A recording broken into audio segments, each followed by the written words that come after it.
Apakah boleh kita solat wajib 5 waktu bersama ahli bid'ah? Wow. Kerana masjid dekat rumah qadarullah masjidnya kurang menjalani sunnah Rasulullah SAW. Mohon solusinya Ustaz. Di dekat masjid, solat 5 waktunya, solat zuhurnya masih 4 rakaat atau 5 rakaat? Kalau masih 4 rakaat, it's okay. Masih sunnah lah tu.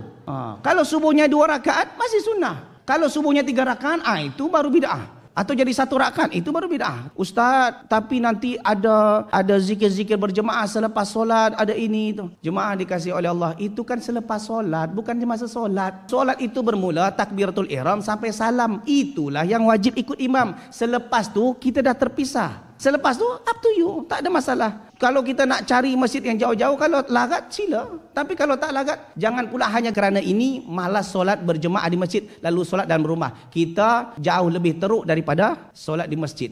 Kalau macam tu. Allah Taala alam.